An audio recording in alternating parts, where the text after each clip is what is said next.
ਤੁਸੀਂ ਉਹਨੇ ਬੱਚਿਆਂ ਦੇ ਲੈ ਕੇ ਜਾਣਾ। ਇਸੇ ਜੀ ਮੈਂ ਜਾ ਕੇ ਪੁੱਛਾਂ ਲੈ ਕੇ ਆਇਆ ਕਿ ਨਹੀਂ। ਨਹੀਂ ਮੈਂ ਉਹਨੇ ਲਾ ਇਹਨਾਂ ਤੂੰ ਲਾਇਆ ਇਹ ਕਿ ਨਹੀਂ बाजू का सीधा करके बहा ਨਹੀਂ ਆਵੇ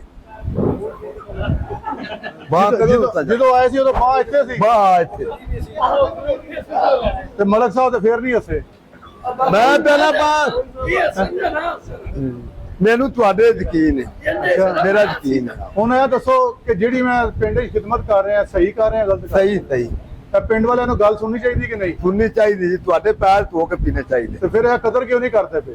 ਮੰਮੀ ਜ਼ਿਮੀਂਦਾਰ ਆ ਮੈਂ ਤਾਂ ਕੱਲਾ ਖਲਾਪਾ ਬਾਲ ਨਿੱਕੇ ਨਿੱਕੇ ਨੇ ਅੱਛਾ ਤੇ ਕੋਈ ਆ ਮੇਰੇ ਮੂੰਜੀ ਲਾਈ ਹੈ? ਹਾਂ ਮੂੰਜੀ ਲਾਈ ਹੈ? ਲਾਣੀ ਹੈ ਜੋ ਲਾਈ ਕੋਈ ਨਹੀਂ ਹੈ ਇਹਨਾਂ ਦਾ ਫਾਰਮ ਫਿਲ ਕਰੋ ਨਾ ਇਹਨਾਂ ਨੂੰ ਇਹ ਪੁੱਛੋ ਵੀ ਇਹਨਾਂ ਦੇ ਬੂਹਾਂ ਤੇ ਮੈਂ ਗਿਆ ਕਿ ਨਹੀਂ ਕਰਨਾ।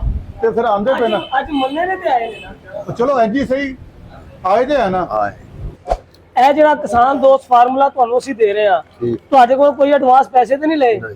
ਤੁਹਾਨੂੰ ਇਹ ਤੇ ਨਹੀਂ ਕਿਹਾ ਵੀ ਸਾਨੂੰ ਕੱਲ ਪਰਸੋਂ ਪੈਸੇ ਦੇ ਦੇਣਾ, ਜਾਂ ਜ਼ਬਰਦਸਤੀ ਤੇ ਨਹੀਂ ਕਿਹਾ ਤੁਸੀਂ ਆਹੀ ਪਾਓਗੇ ਤਾਂ ਤੁਹਾਡੀ ਮੁੰਜੀ ਬਚੇਗੀ। ਨਹੀਂ ਅਲਹਮਦੁਲਿਲਾ ਅੱਲਾਹ ਦੇ ਹੁਕਮ ਨਾਲ ਇਹ ਤੁਸੀਂ ਪਾਓ, ਤੁਹਾਡੀ ਫਸਲ ਅੱਛੀ ਹੋਏਗੀ।